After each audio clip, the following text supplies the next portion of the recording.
Welcome back to Every Other Carl. I'm Carl.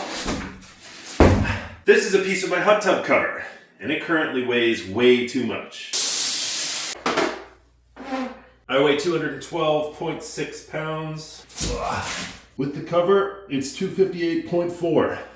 This is the other half of the cover, and even with all the exterior wrappings, we weigh 247 pounds. So that means this piece of styrofoam has about 12 pounds of water inside of it. Believe it or not, this is actually way better than it was. As you saw, that heavy panel currently weighs 45.8 pounds. When I took it off of the hot tub about 2 months ago, it probably weighed 70 pounds, maybe even more. There's a plastic liner that encases your styrofoam panel inside of the vinyl cover, and if that wears out, then the water from the rain and even the steam coming up from your hot tub can actually saturate that styrofoam panel. There's a guy on YouTube called Reg's channel, and he put a video out that's really helpful that describes how to repair a hot tub cover like this. I'll link that video down below. I followed a lot of his steps, but I found 2 additional things that helped me a lot out in this process, and I thought it might be helpful to make a video and include those too. One thing that he talked about and a lot of other people talk about is taking that foam core out of your hot tub cover and letting it dry for a long time. You could put it in the sun, but you gotta be careful that it doesn't get ruined by the sun. Or better yet, you could put it in a dry place in your house, maybe your garage or your basement. If you have a dehumidifier in the room,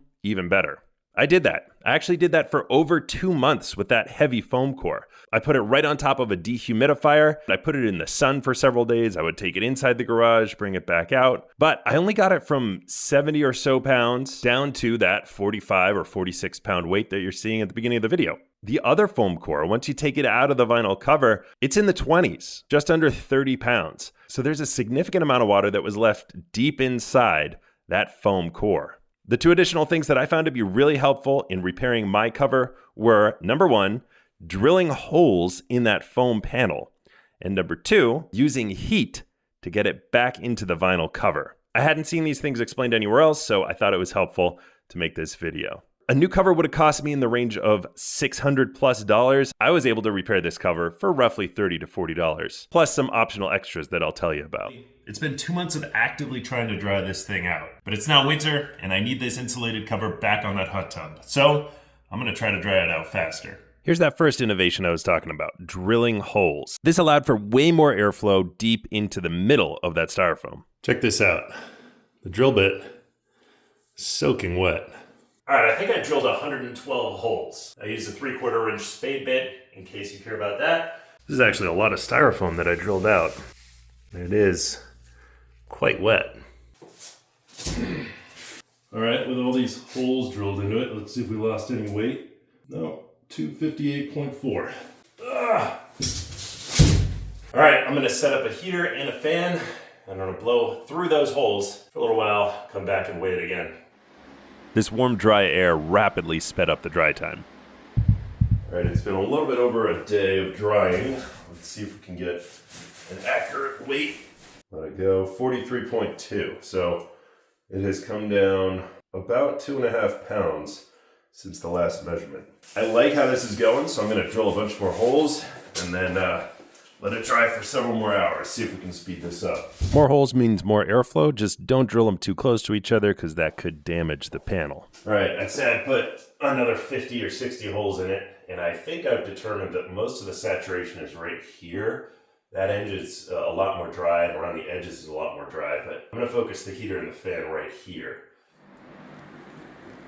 I tried not to drill holes in straight lines, and I left the holes away from the very edges of the panel, just so that there'd be solid insulation around the edges. All these extra holes really did help dry it faster, and I let it dry for another day.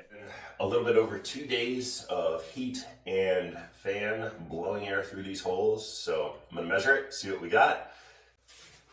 41.6 pounds. So it looked like it was coming down just about 2 pounds every day.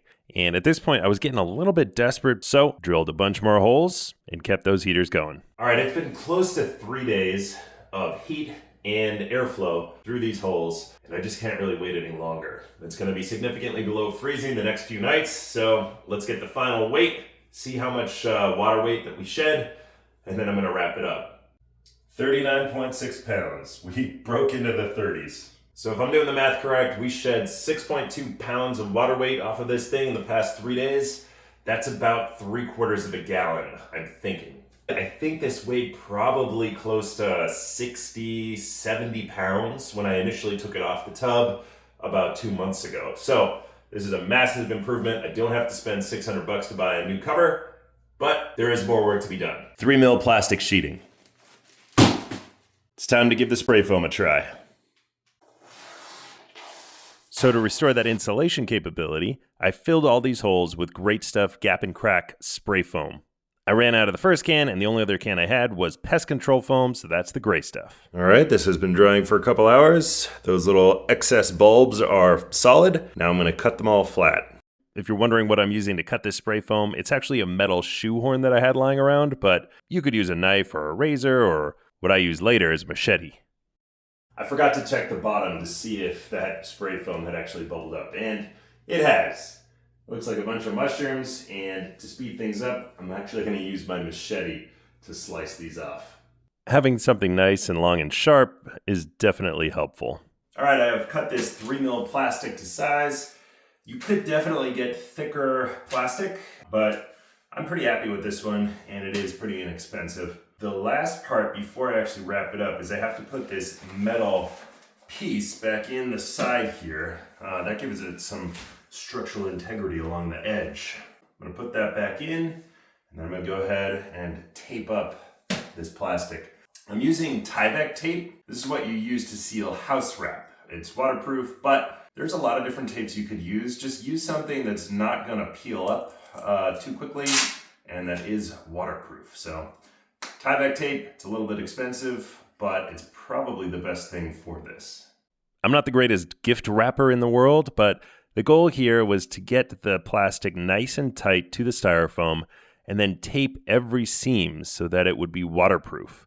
So I went along the top, the edges, and I made sure it was nice and waterproof. I also put some extra tape over that metal part so that it wouldn't be easy for it to potentially pop through. The next part was getting these things back into the vinyl cover, and this is where that second innovation I mentioned at the beginning came into play, using heat to get these things back into the cover. This turned out to be really helpful. All right, this was definitely one of those learn as you go moments. It is pretty hard to squeeze this big piece of foam back into this vinyl cover. You gotta have some heat on it. That's how vinyl works, and I didn't think about that until halfway through the other side. But check this out. This part of the vinyl is cool, and it does not want to stretch very much. Come over here to the hot, warm side, and it is very stretchy. So, get some heat on it, and I'm gonna move that heater along the vinyl to soften it up, and then it's just gonna zip really easily. That's what I experienced with the other side. So yeah, those are my two innovations, drilling a bunch of holes into the styrofoam panel and using heat on your vinyl cover as you put those panels back in. It'll speed up your process, and it'll make it way easier to zip that thing back up. Okay, it's been a long time coming, but this thing is ready to go out onto the hot tub. All this vinyl tape here, this is actually flashing tape. I put it on there just because I thought it looked a little bit better than that Tyvek tape underneath there. Of course, that wouldn't have happened. I wouldn't have needed to put this on if I hadn't ripped some of those seams by not heating up the vinyl first. Lesson learned. You might have seen me put a little bit of vinyl tape on the top of the lid on the other side. I would have put it inside the vinyl, one, if I had thought about it, and two, if I didn't have a secondary cover that's going over this. So if you don't have a secondary cover, which are pretty cheap to get, I'm gonna leave a link to that in the description below, but if you don't have a secondary rain cover to go over this thing, then I would put that tape underneath in case you have any holes. If you don't have any holes, no problem. I would definitely suggest getting one of these rain covers though. It's gonna take care of any water that is gonna try to seep back into that styrofoam from the top of the lid. I'll show you mine in a sec. This is that rain cover that I was talking about. I'm actually dubbing this over because the audio was really bad in this clip, but you can't see my mouth anyway. This cover is 93 by 93 inches, which is the exact size of my hot tub. You can get these on Amazon pretty cheap. This one was $54.99. I'll leave a link to this brand in the description down below, along with all the other products that I used. This goes over your existing insulated tub cover, and it will protect it from any rain or snow. With the rain cover cleaned up, it was finally time to put this newly renovated insulated cover back on. We finally have an insulated hot tub. I'm very happy with how it turned out, and just a quick recap, this project took me over 2 months, but I could have sped it up so much faster if I had drilled those holes first, and even that, just let that dry out as it was. But the fact that I put a heater and a fan blowing through those holes brought the weight of that panel down by 2 pounds per day. I probably could have gone faster if I had put even more heaters on it or heated the room up more, but that's the idea. Drill holes and blow air through it. Make sure you don't put the holes too close to each other so they don't damage it too much. And then once it's dry, fill it in with spray foam, cover it with that plastic, and then as you put it back into the cover, heat up that vinyl while you put it back in. You're gonna thank yourself. All right, if you have any questions or comments, please leave it in the comments section below. I'll leave links to any of the products that I've used in the description below as well. And if you like the video, please subscribe. And until next time, I'm Everyther Carl, and I'll see ya.